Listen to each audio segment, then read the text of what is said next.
वो रोज सोहनी सेवा करते थे, झाड़ू लगाते थे पूरे वृंदावन में, यत्र तत्र जहां उनका मन करता था उसी कॉलोनी का आज पूरी सफाई करते। सुबह 4 बजे से उनका यही भजन था, यही संध्या थी, यही नाम जप था। सोहनी लेते और लेकर के बुहारते पूरे मार्ग को, और हमारी आपकी तरह नहीं जोर जोर से, नहीं, धीमे धीमे। उनके मन में यह भाव था कि वृंदावन श्री प्रिया प्रियतम का ही स्वरूप है, इनके प्रति मैं रोष नहीं करूंगा, धीमे धीमे। और जब बुहारते थे तो अपने नेत्रों से ध्यान पूर्वक ब्रज की रज को देखते थे, कहीं कोई चिन्ह दिख जाए, कहीं किशोरी जी के चरण रज दिख जाए, कहीं ठाकुर जी के चरण दिख जाए। करते करते जब वर्षों बीत गए तो किशोरी जी के मन में भाव आया, हम नित्य रास के लिए वृंदावन में जाते हैं और पूरे वृंदावन को सुव्यवस्थित ये महात्मा करके रखते हैं, और इनकी एक ही अभिलाषा है कि हमारे चरण चिन्ह इनको दिख जाएं। एक दिन किशोरी जी ने उनको अपने चरण चिन्ह का दर्शन कराया। वो चरण चिन्ह देख करके उनके मन में विश्वास हो गया कि हे श्यामा जो चरण चिन्ह है इसका मतलब चरण भी है, और चरण है तो मतलब आप भी हो। जब चरण चिन्ह तक ले ही आई हो तो आप अपने दर्शन भी करा दो।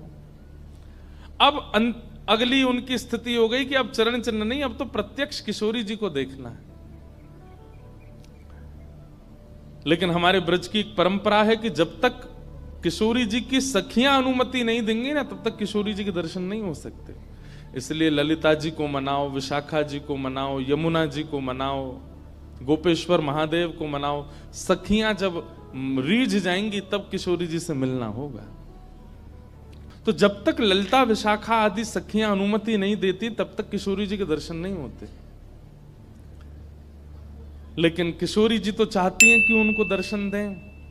तो एक दिन किशोरी जी ने रास करते करते अपना नूपुर वहीं छोड़ दिया, और नूपुर छोड़ करके किशोरी जी निकुंज में चली गई। आप सुबह सुबह जब सोहनी करने आए तो आपको वो नूपुर मिला, और नूपुर देख करके वो आनंदित हो गए। इतना सुंदर नूपुर, ऐसी सुंदर उसकी कलाकृति, इतना हल्का उसका वजन, इतना सुंदर उसका स्वरूप। आपके मन में भाव आया कि कोई बड़े घर की लाली होगी, उसका रह गया होगा, मैं रख लेता हूं, कभी कोई मिलेगा मांगने आएगा कि भाई हमारा नूपुर दो तो मैं दे दूंगा। आपने वो नूपुर अपने पास रख लिया। नूपुर से दर्शन किशोरी जी ने कईयों को कराए। इसलिए वृंदावन में जब चला कीजिए ना, बहुत ध्यान पूर्वक देखते हुए पृथ्वी को चला कीजिए, क्या पता क्या मिल जाए।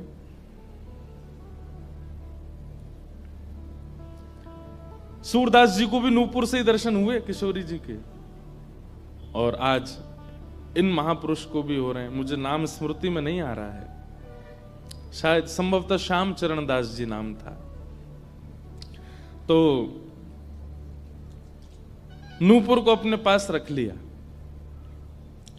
किशोरी जी का नियम है कि जब रास में जाती हैं तो सब सखियां उनका श्रृंगार करती हैं, और एक एक श्रृंगार जो उन्होंने धारण किया है वो लिख लेती हैं।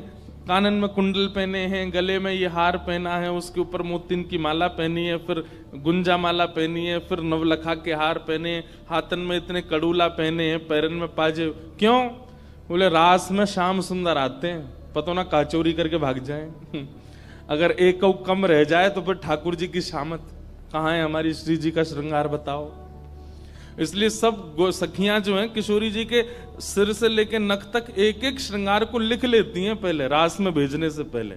और फिर रास में आने के बाद, रास से आने के बाद फिर सब सखियां एक एक श्रृंगार एक बोलेगी, हाँ भाई कानन में ये कुंडल हैं, सिर पर ऐसा सुंदर वो है, गले में ऐसी माला है, हाथन में कड़ूला, पामन में ये 2 पाजेब हैं, सब गिनती करो।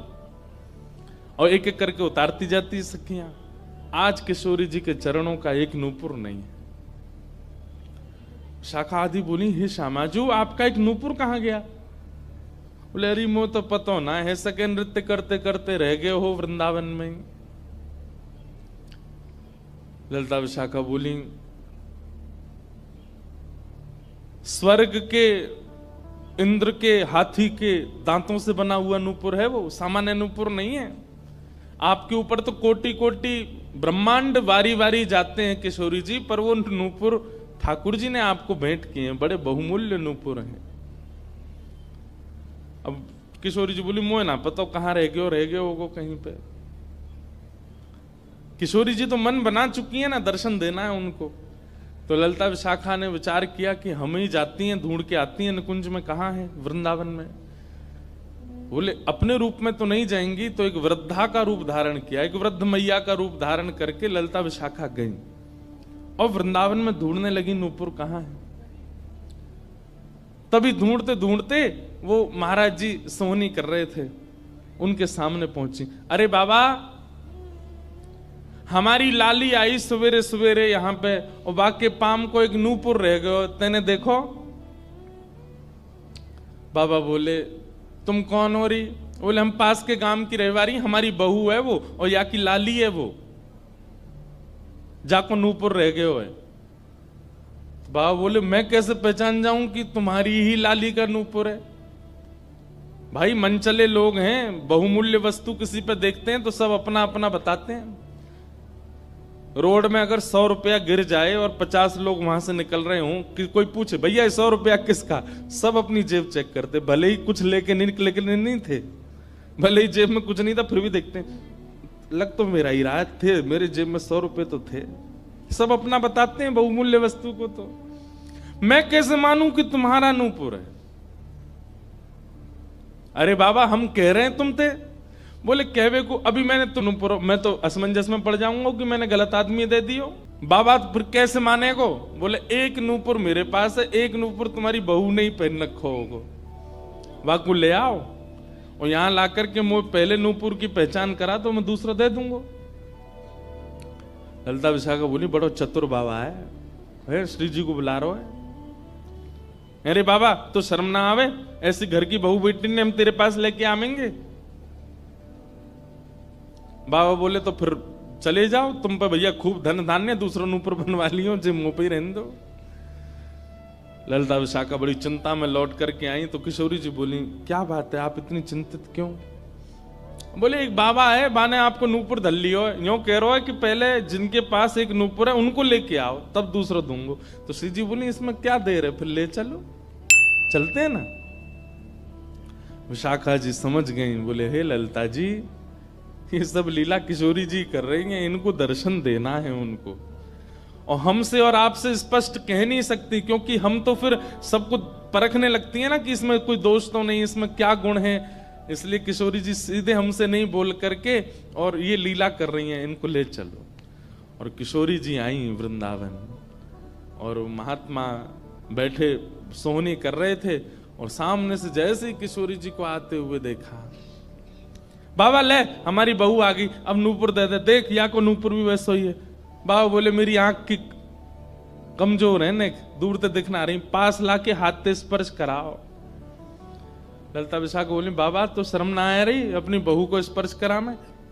तो बोले चरण स्पर्श करावे में कहा देर, ले आओ। किशोरी जी समीप गई, जैसी चरण स्पर्श किए अपने हाथों से नूपुर पहना करके लिपट गए चरणों से। हे किशोरी जी, हे श्यामाजू, अब कृपा करो, मैं जानूं ना तो ये दोनों कोई बूढ़ी मैया हैं और ना आप इनकी बहू, आप साक्षात किशोरी और ये ललिता विशाखा हैं, अब मुंह पे कृपा करो। तो किशोरी जी ने उसी नूपुर से उन महात्मा के सिर पर एक चिन्ह बना दिया, अपने नूपुर का ही चिन्ह बना दिया, और कहा बाबा अब जीवन भर ये छाप आपके मस्तक पर ही रहेगी, मेरे नूपुर की छाप। उन महात्मा के मस्तिष्क पर जैसे हमारे तिलक दिखता है, ऐसे प्रत्यक्ष नूपुर की छाप प्रत्यक्ष सबको दिखने लगी।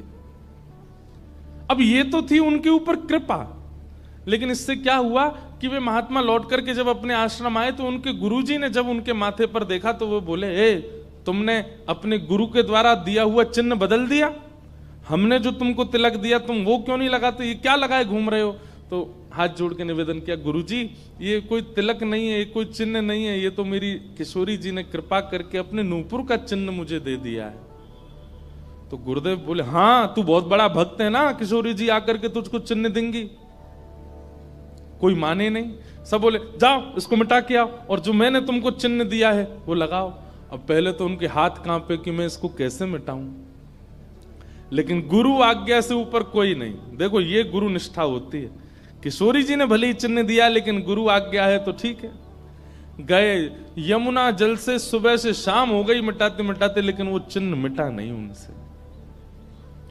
शाम को लौट करके आश्रम आए तो गुरुजी बोले, मैंने तुझे सुबह टोका था ना ये चिन्ह मिटा के आ, और तू अभी भी नहीं मिटा रहा। बोले गुरुजी मैंने प्रयास तो बहुत कर लिया लेकिन ये मिट नहीं रहा है। तब भी उनके गुरुजी माने नहीं। अब तो महाराज ये होने लगा कि गुरुजी को इतना क्रोध आ गया कि ये इतना हट कर रहा है कि हमारे द्वारा दिया गया तिलक चिन्ह उसको अस्वीकार करके और ये मनमुखा चिन्ह लगाए घूम रहा है माथे पर। गुरुजी ने सब अपने परिकर के लोगों को बैठा करके पंचायत करी आश्रम में। बोले इसको निकालो, जब हम में श्रद्धा नहीं, हमारे स्वरूप में श्रद्धा नहीं, हमारे तिलक में श्रद्धा नहीं, तो क्यों रहता है यहाँ पे। वो रोते रोते बोले गुरुजी मैं सत्य बोल रहा हूं, ये किशोरी जी ने चिन्ह दिया है और मैं खूब प्रयास कर रहा हूं। नहीं तो आप प्रयास कर लीजिए, ये मिट नहीं रहा है। अच्छा अब हमसे चाहता है कि हम तेरे माथे को छू करके मिटाएं? नहीं माने। तब उन्होंने नेत्र बंद करके किशोरी जी का स्मरण किया, हे श्यामाजू मैं किसी को प्रमाणित ये नहीं करवाना चाहता कि आप मुझे मिली हो, पर मेरे गुरु के चित्त में मेरे प्रति अविश्वास आ रहा है, इसके लिए कोई आप लीला करो। तो भगवान के सखा श्री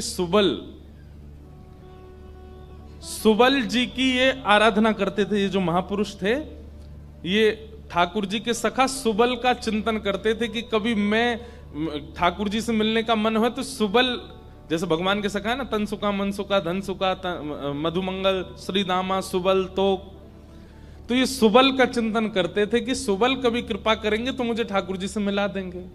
ऐसे सखियों का चिंतन करते हैं किशोरी जी के दर्शन करने वाले, और सखाओं का चिंतन करते हैं ठाकुर जी का दर्शन करने वाले। तो ये सुबल का चिंतन करते थे। तो किशोरी जी ने सुबल को बुलाया। सुबल आए, श्यामाजू आज्ञा करो। बोले आपको हमारा एक काम करना है। एक महात्मा पर हमने कृपा करके उसको अपने नूपुर का चिन्ह दिया है और उनके गुरुदेव को विश्वास नहीं हो रहा कि ये चिन्ह हमने दिया है, इसलिए वो आपकी आराधना करते हैं, आपको बहुत बचते हैं। आप जाकर के हमारी तरफ से ये प्रमाण दे दो कि हमने चिन्ह दिया, क्योंकि उस सभा में कई लोग ऐसे हैं जिनको मेरे दर्शन का अधिकार नहीं है और मैं तो जाना चाहती हूं पर ये ललिता विशाखा मुझे जाने नहीं देंगी, इसलिए आप जाकर के वहां प्रमाणित कर दो कि ये चिन्ह मैंने दिया है। तब भगवान के सखा सुबल साक्षात उस आश्रम में प्रकट हो गए और प्रकट होकर के जैसे देखा दिव्य देह, दिव्य तनु, दिव्य तेज निकल रहा है, सबने प्रणाम किया। बोले कि ये आपका परिचय? बोले मैं भगवान का सखा सुबल हूं। देख करके सबने बोले आप कैसे आए? बोले हे गुरुदेव आप अपने शिष्य पर इतने रोष कर रहे हो, ये चिन्ह ये किशोरी जी ने ही इनके माथे पर पधराया है, आप इनके ऊपर नाराज मत हो।